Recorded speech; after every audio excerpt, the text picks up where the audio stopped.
जय जिन दर्शकों, मैं हूं शेफाली जैन और आप सभी का स्वागत करती हूं वर्षों से धर्म सेवा में लीन जिनवाड़ी चैनल पर। दर्शकों, विगत कई दिनों से हम भक्तामर स्तोत्र अर्थ सहित कार्यक्रम का प्रसारण कर रहे हैं, जिसमें मुनि पुंगव श्री सुधा सागर जी महाराज भक्तों को भक्तामर स्तोत्र का महत्व बताकर उससे परिचित करा रहे हैं। आइए आज पुनः सुनते हैं मुनिवर के मुखार बिंद से भक्तामर स्तोत्र और उसकी व्याख्या। कुबेर ने जब भगवान का समोषण बना के पहुंचा और कहता है और नीची गर्दन कर ली। देवराज पूछते हैं, कुबेर उदासीन क्यों हो? तुम इतना मांगलिक काम करके आए, इतना महान कार्य करके आए, तुम्हारे चेहरे पर हर्ष होना चाहिए। सारी दुनिया तो हर्ष मना रही, क्या कुबेर ने समोषण रचना की? बोले देवराज की तो है, लेकिन क्या हो गया, उदासीन क्यों बोल रहे? बोले जब मैंने समोषण देखा तो मुझे बड़ी खुशी हुई और अहंकार भी आया कि मैंने ऐसा समोषण, लेकिन जैसे ही मैंने भगवान का चेहरा देखा तो मेरा समोषण उनके योग्य नहीं लगा, धूल जैसा लगा। और मुझे लगा कहाँ भगवान और कहाँ समोषण, मैं भगवान के योग्य नहीं बना पाया। तो और बना देते। बोले जितना था सब लगा दिया। क्या बोला कुबेर? मैंने तो जितनी बुद्धि थी, अकल थी, संपत्ति थी, वो क्या कर दी? सब लगा दी। लेकिन जैसे ही प्रभु को देखा तो ऐसे लगा कि मैं उनका सम्मान नहीं कर पाया। उसी समय देवराज कुबेर को गले लगा के कहता, कुबेर आज मुझे पता चला कि तुम एक भवतारी क्यों हो। आज पता चला कि तुम एक भवतारी क्यों हो। इतना वैभव लगाने के बाद भी तुम्हारे मुंह से ये सुन रहा हूं मैंने कुछ भी नहीं किया, मैं भगवान के योग्य नहीं लगा पाया। ये स्वर्णमयी समोषण, रत्नमयी समोषण, जहां रत्नों के फर्श बना दिए, तब भी तुम्हारे मन में, हाँ देवराज मेरे मन में तो यही फीलिंग है कि मैं भगवान के योग्य मंदिर नहीं बना पाया। बस ये है निर्जरा का कारण, ये है पुण्यबंध का कारण। और तुमने जा कह दिया महाराज इतना तो दे दो, और का दे दो, का चाहिए बताओ, प्राण हो ले लो महाराज, वो मकान बचो वो और बेच दे। हाँ कोई गुस्सा में आ सकता है, अब अति हो गई, ध्यान रखना। महाराज आप चतुर्मास कर रहे हो कि आप क्या उतारू है बताओ आप? प्रतिदिन नहीं इसकी में पुण्यबंध का कारण नहीं। पुण्यबंध का कारण है, अरे भगवान हमारे लिए तो बस ऐसे ही महाराज आते रहे, ऐसे ही मंदिर बनते रहे और हम ऐसे ही दान देते रहे। और ऐसे ही दान नहीं, हम गुणकार में दान देते रहे। क्या करना भाव? गुणकार में दान देवें। जो दान मैंने दिया है, हे भगवान इतनी शक्ति चाहता हूं, आगे जो दान दूं इतने में गुणा करके दूं, ऐसी भाव हमारे हैं। तो फिर तुम्हें ऐसे पुण्य के भंडार भरेंगे कि तुम सही में भी रहने लायक हो जाओगे।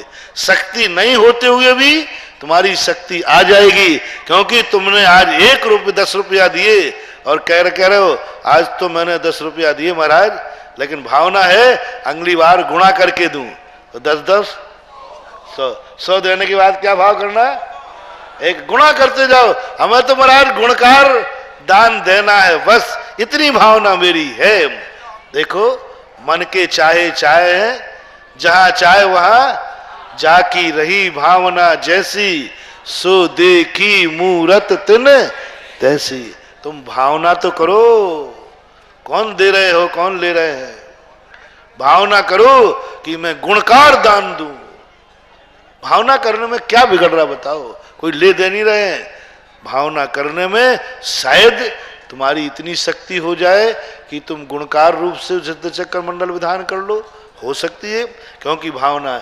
इसलिए भगवान का जो अष्ट प्रातिहार्य का अपन वर्णन पढ़ रहे हैं, इसका मूल रहस्य ये है कि इन भक्ति से आपको पुण्य का बंध होता है। जितना जितना आप भगवान का वैभव सजाओगे उतना उतना आपका वैभव बढ़ेगा। इसलिए मूर्ति ही महत्वपूर्ण नहीं है, मूर्ति को बैठालने वाली वेदी, मूर्ति तो महत्वपूर्ण है ही। वेदी में ऐसी वेदी बनाऊंगा भगवान की मैं ऐसा श्रृंगार युक्त वेदी बनाऊंगा, सारी ताकत लगा दूंगा। वो महत्वपूर्ण है। वो महत्वपूर्ण ही नहीं है। मैं भगवान पर ऐसा छत्र चढ़ाऊंगा, ऐसा छत्र चढ़ाऊंगा कि देखते ही लगे कि हमारे भगवान छत्ता नहीं लगाते हैं, छत्र लगाते हैं। छतरी नहीं लगाते हैं, छत्र लगाते हैं। ऐसे चवर ढलाऊंगा, ऐसे चवर बनाऊंगा, बहुत ऐसा वैभव के लिए ऐसी परिणति। ये सब तुम्हारे अष्ट प्रातिहार्य मोक्ष के लिए कारण नहीं है, मोक्ष मार्ग के लिए कारण नहीं है, मूल रूप से पुण्य वंद के कारण है। इनसे कर्मों की निर्जरा हो के नहीं हो, मैंने इसमें कहीं पढ़ा नहीं, लेकिन इससे पुण्यबंध का कारण जरूर होगा, ये नियम से निश्चित ही है। तो इसलिए अष्ट प्रातिहार्यों को बड़े उससे पढ़ा करो, भक्ति से कैसे कैसे प्रातिहार्यों का वर्णन निकल रहा है। इसलिए अपन ने कौन सा हो गया था, चवर। तो चवरों की जो बात थी, मैं इसलिए पहले आध घंटा ले लेता हूं कि भावना भाने से हम कभी निस्सहाय नहीं होंगे, हम बेसहारे नहीं होंगे, हम अनाथ नहीं होंगे। क्यों? जैसे पेड़ की छाया पथिक को छाया देती है, इसी प्रकार से अशोक वृक्ष नाम का वृक्ष जो है हमें हमेशा पुण्य की छाया में रहेगा। घर में रहेंगे, माँ बाप की छाया में रहेंगे, वो कभी छाया से रहित नहीं हो पाएंगे, अनाथ नहीं होंगे। हालांकि माँ बाप मरेंगे तो सही, लेकिन बड़े में मरने पर अनाथ नहीं कहलाता, लेकिन छोटे में मर जाए तो अनाथ कहलाता है। तुम जवान हो गए, शादी ब्याह हो गए, अब पिताजी मरेंगे तो फिर भी अनाथ नहीं कहते अपन लोग, क्योंकि मरना तो, लेकिन जन्म देते ही मर जाए तो अनाथ कहलाए। इसलिए तुम कभी अनाथ नहीं होगे।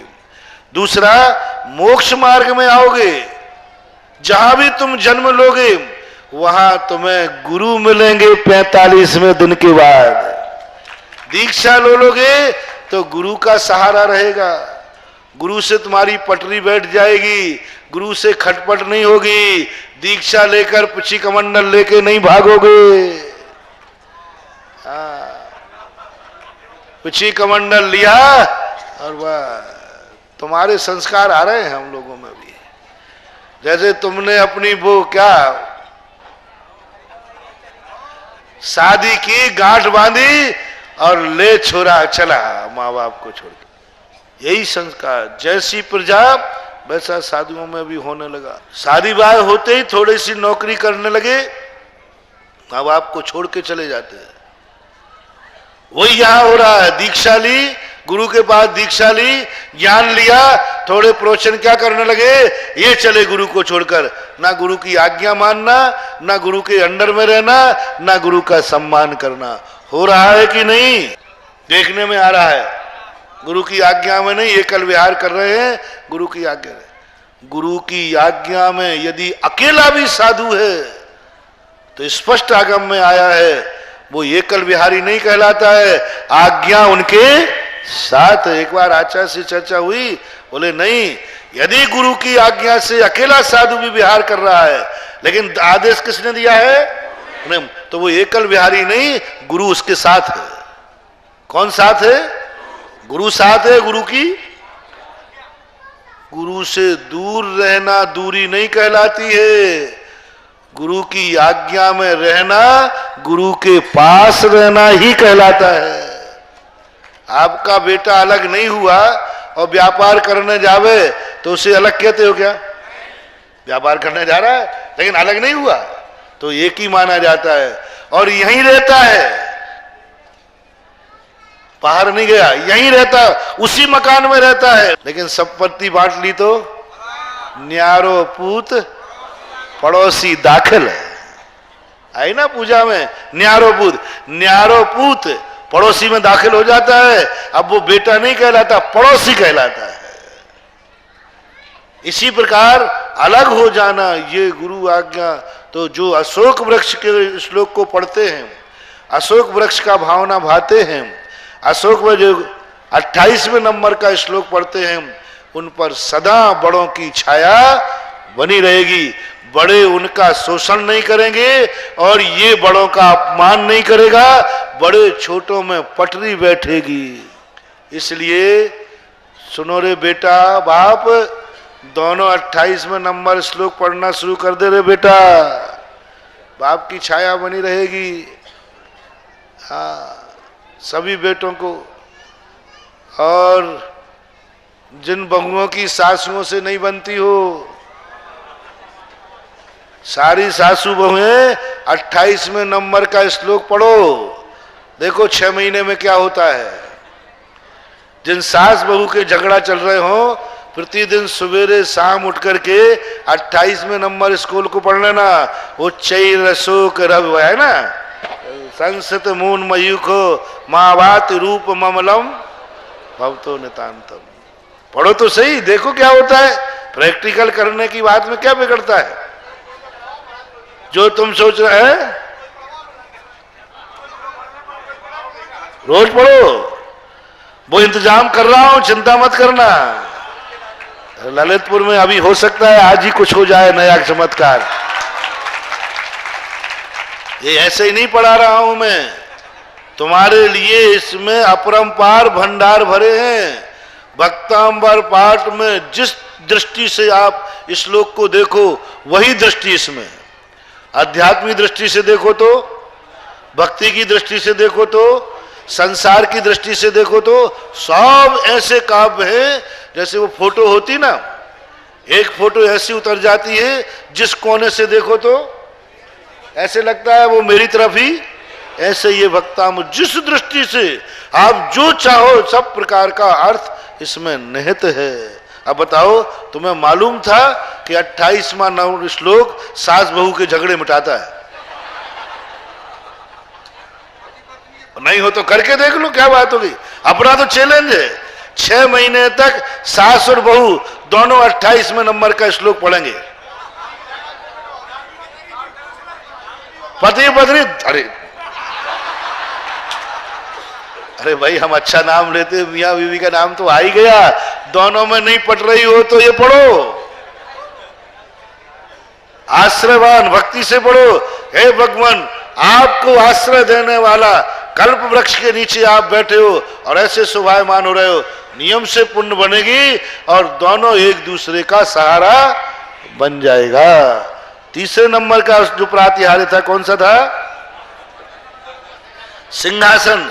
ये वैभवदायक है, वैभव हुकूमतदायक है, तुम्हारा मान सम्मान कराएगा। जहां तुम जाओगे लोग कहेंगे आइए बैठिए, इतना पुण्य तो हो ही जाएगा, आइए बैठिए, सिंहासन है। कई बार लोग, मैं वहां जाता कोई मेरा सम्मान ही नहीं करता, कोई मुझे पूछता तक नहीं। ये छोकरे ऐसे हो गए, मैं खड़ा रहा हूं और एक कुर्सी पे बैठा रहता है, मुझे पूछते ही नहीं है। पूछे कैसे? कभी तुमने भगवान को सिंहासन चढ़ाया हो तो पूछे, कभी भगवान के सिंहासन की महिमा गाई हो तो पूछे। यदि तुम्हें सम्मान चाहिए है दुनिया में, कि हर व्यक्ति मेरा सम्मान करे, आदर करे, मुझे देखकर खड़ा हो जाए, मेरे विनय करे और आइए बैठिए, इतना तो कम से कम कहे, तो ये सम्मान दिलाने वाला 29वें नंबर का श्लोक है। पारमार्थिक तो मैंने कल बता दिया था, सांसारिक की तरफ दृष्टि दे जा रहा हूं, यही अर्थ इसमें नहीं है, नहीं तो इतना ही लगा लो तुम। लेकिन एक अर्थ ये भी है 30वें नंबर का। आपने देखा विमान जी निकलते हैं तो 8 प्रातिहार्यों में चवर ही क्यों ढूंढते हैं, और तो नहीं ढूंढते? क्यों? विमान जी बाहर निकले हैं, कोई इन पर कोई मंत्र नहीं फेंक दे, मेरे रथ महोत्सव को कोई कीलित ना कर दे, मेरे रथ महोत्सव में कोई नजर नहीं लगा दे, इसलिए चवर अपन ढूंढते रहते हैं। इससे क्या होता है, कोई की बुरी दृष्टि बाहर फेंक जाती है। जो दुश्मनों से डरते हो, ये हमारा बुरा विचारता रहता है, हमेशा उसको मंदिर में चवर दान देना चाहिए और भगवान के सामने चवर ढूंढना चाहिए, चवर ढूंढना चाहिए। जब जैसे भगवान का अभिषेक चलता है ना, मैं तो कहता हूं भावना तो है, अब प्रबंधकों की कृपा हो जाए तो। हालांकि प्रबंध तो आज्ञाकारी है, पर पंकज तो यही कहता है आप तो कहे जाओ। हाँ है, दमदार आदमी है, ऐसी बात नहीं है। चवर, जब भगवान के जो महीने वाले अभिषेक करते ना, कायदा से जितने लोग खड़े हैं सबके हाथ में, जैसे ही भगवान उठ के आपकी पांडुक शिला पर आए तब तक चवर ढुरते ही रहना चाहिए, धीरे धीरे चवर ढुरना चाहिए।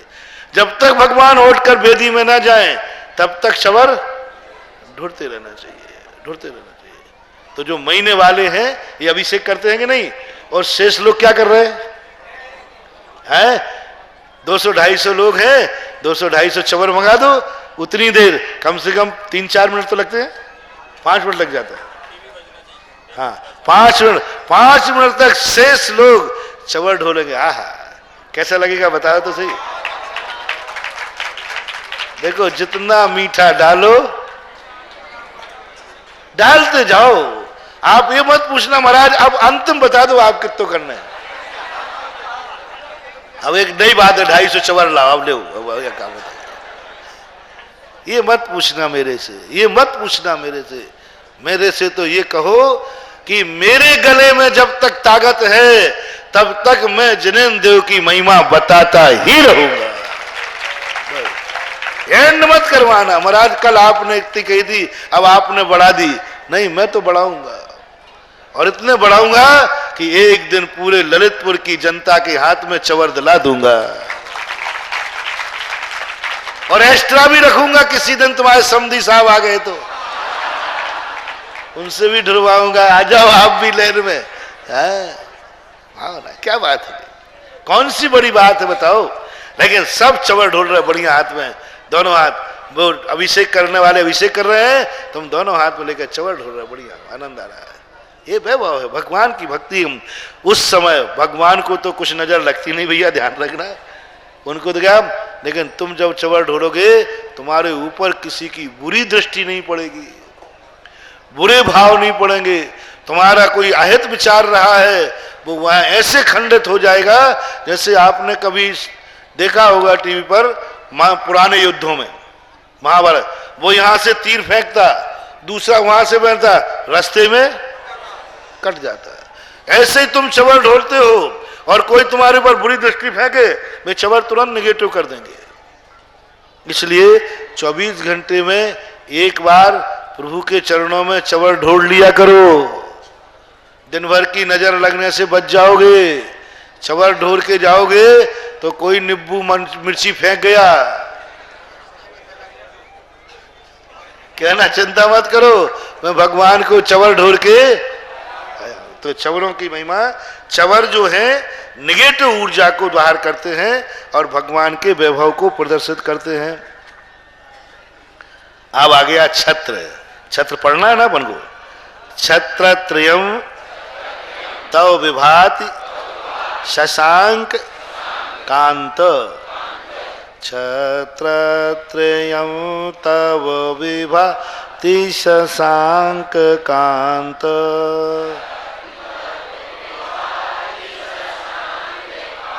मुच्चैः स्थितं स्थगित भानु कर प्रतापम, मुच्चैः स्थितं स्थगित भानु कर प्रतापम।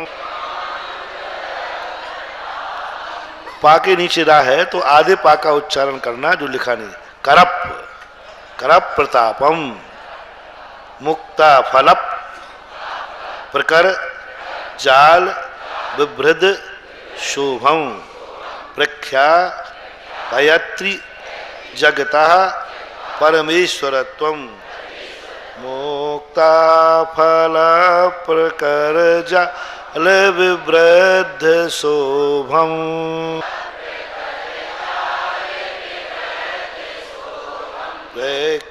प्रख्यापयत्री जगता परमेश्वरत्वम।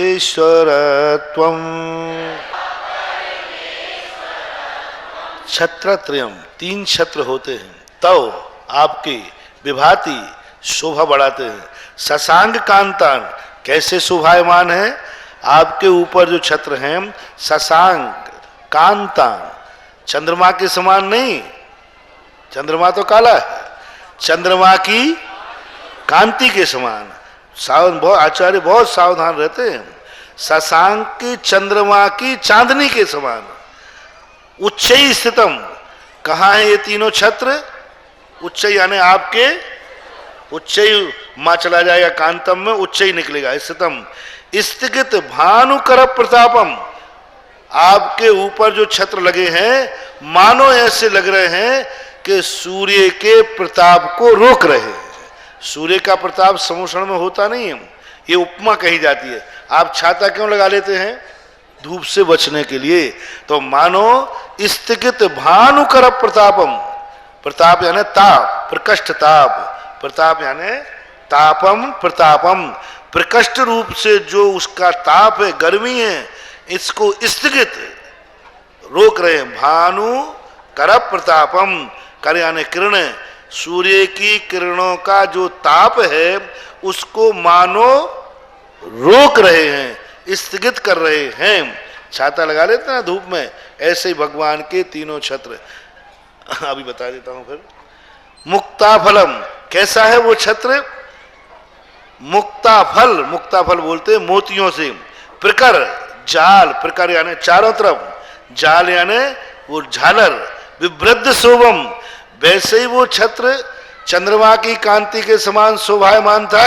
उसमें मुक्ता फलों की लड़ियां, मुक्ता फलों की लड़ियों से और चारों तरफ से शोभायमान होता है। इसका अर्थ छत्र में लड़ें डालना चाहिए, मोतियों की, माणकों की, रत्नों की, सोने चांदी की, वो झालर टाइप की बनना चाहिए। मुक्ता फल प्रकार चारों तरफ से, जाल यानी जाल, विवृद्ध शोभम, शोभा को बढ़ा रहे हैं। और कैसे लग रहे हैं? प्रख्यापयत त्रिजगता परमेश्वरत्वम, मानो वो कह रहे हो कि जिनके ऊपर मैं हूं ये त्रिजगता परमेश्वरत्वम, ये तीन लोक के परमेश्वर। तीन छत्र किसके प्रतीक हैं? प्रख्या, प्रख्यापति, प्रख्यापत, प्रख्यापयत, प्रख्यापयत यानी कह रहे हैं। क्या कह रहे हैं? त्रिजगता, तीन के जगत के हैं। कौन? परमेश्वरत्वम, परमेश्वर, और तव ऊपर आया था, तव यानी आप। ये तीनों छत्र ये कह रहे हैं कि भगवान तीन लोक के अधिपति हैं। आप लोगों ने देखा होगा तीर्थ क्षेत्रों पर आप छतरी क्यों चढ़ाते हैं? छतरी क्यों चढ़ाते हैं? और क्यों नहीं चढ़ाते? चवर नहीं चढ़ाते? छतरी क्यों चढ़ाते? मेरी सोच था 8 प्रातिहारों में छतरी ही क्यों चढ़ाते? बहुत खोजने पर कहीं इसका समाधान नहीं मिला। छतरी क्यों? 8 प्रातिहारे रखना चाहिए क्षेत्रों पर, कोई भी चढ़ाओ, छतरी ही क्यों चढ़ाते? सबकी भावना। बहुत वर्षों के बाद जब अभिषेक पाठ एक स्थान पर अर्थ बता रहा था मांगनंदी महाराज का, उसमें लिखा छत्र का दूसरा नाम है आतप निवारक। भृंगार चामर सुदर्पण पीठ कुंभ तालध्वजा तप निवारक भूषिताग्रे, यानी आतप निवारक। छत्र का जो प्रतीक है ये बीमारियों को दूर करने वाला है, क्लेशों को दूर करने वाला है। जिस कारण से तुम्हारे में अशांति हो रही है, आकुलताएं हो रही हैं, ऐसी बीमारियों को दूर करने वाला प्रतीक रूप में छत्र है। तभी इसका नाम क्या रख दिया? नाम ही देखो, आतप, यानी सभी तरफ के आतप, आ समन्तात परी, संस्कृत में चारों तरफ से ताप को मिटाने वाला है। ताप यानी बुखार, बीमारी को मिटाने वाला होने से इसको आतप निवारक बोलते हैं। इसलिए बीमार आदमी जो हैं वे कम से कम अस्पताल जाने के पहले 1-8 किलो चांदी का, आप तो ऐसे उठाई जीप तलवार से मार दी, आपको पता ही नहीं 1 किलो चांदी कितने की है। 1-8 ग्राम का तो कहते नहीं हो, 1-8 ग्राम का कहो तो बात बने। अब 1 किलो 62,000 65,000 इतने का आ रहा है। क्या है? ठीक है, भगवान का कभी ऐसी अशक्त बीमारी आ जाए, सीरियस मरीज है, ऑपरेशन थिएटर में जा रहा है, हे भगवान मैं आपके ऊपर छत्र चढ़ाऊंगा, चढ़ाऊंगी। मैं छत्र का संकल्प करती हूँ, या तो चढ़ा दो, नहीं है तो संकल्प कर लो, क्योंकि हो सकता है उसको चढ़ाने पर तुम्हें पुण्यबंध मिले और तुम्हारा पुण्य का उदय आएगा पुण्य से ही, इसमें कोई संदेह नहीं है, लेकिन निमित्त बन सकता है।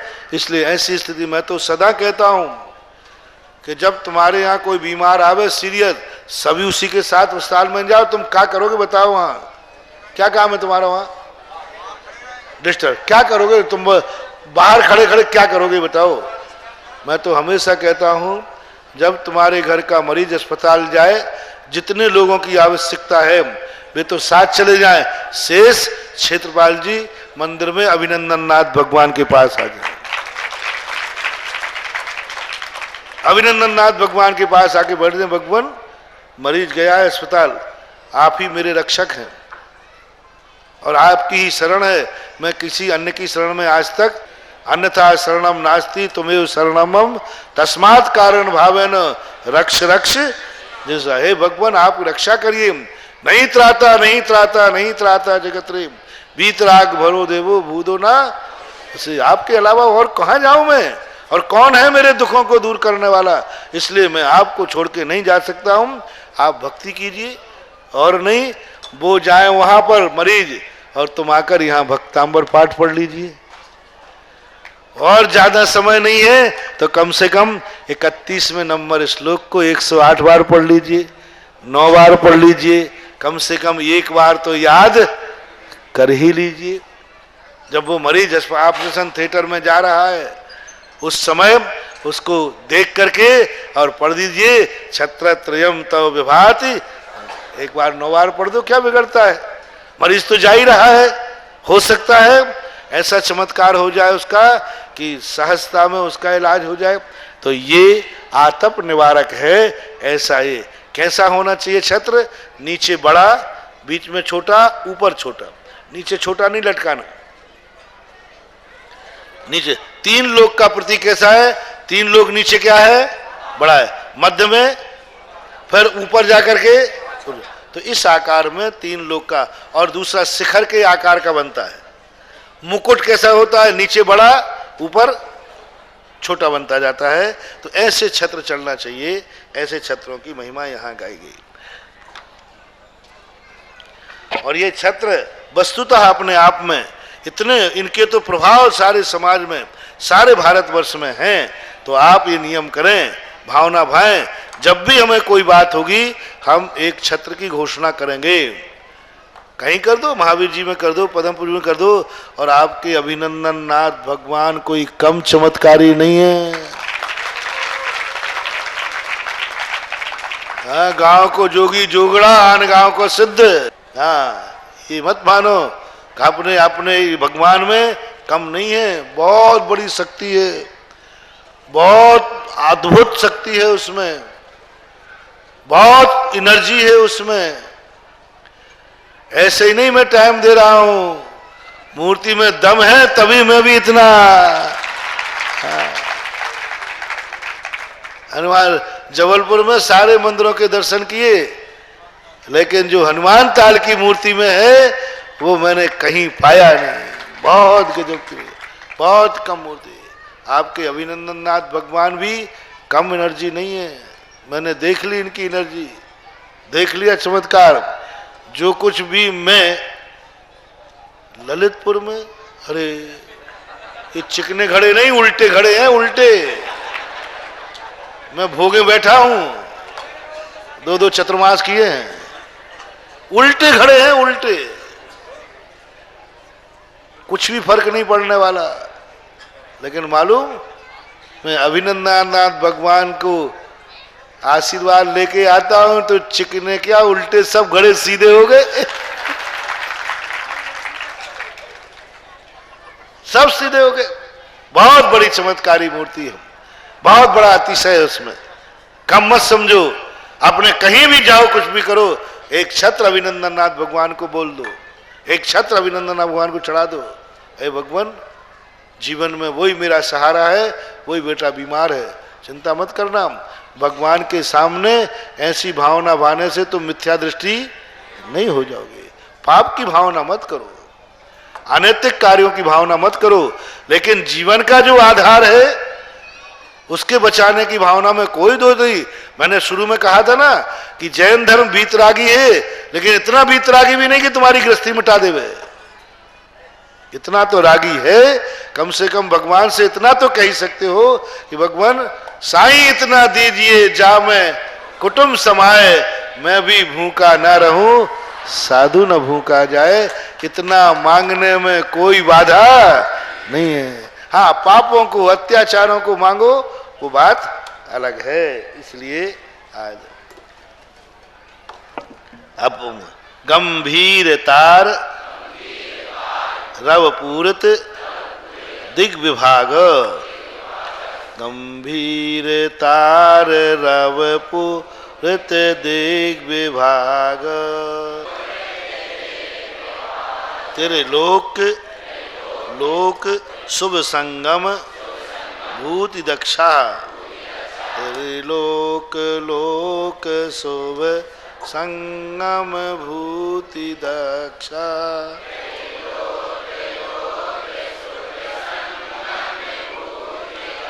सद्धर्म राज जय घोषण घोष कहसन के दुंदभिर ध्वनतिते यशसा प्रवादी, सद्धर्म राज जय घोषण घोष कहसन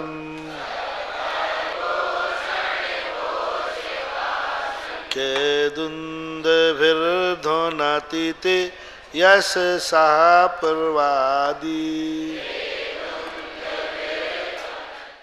दर्शकों, आप देख रहे थे संत शिरोमणि आचार्य श्री विद्यासागर जी महाराज के परम प्रभावक शिष्य मुनि पुंगव श्री सुधा सागर जी महाराज के मुखार बिंद से भक्तामर स्तोत्र अर्थ सहित।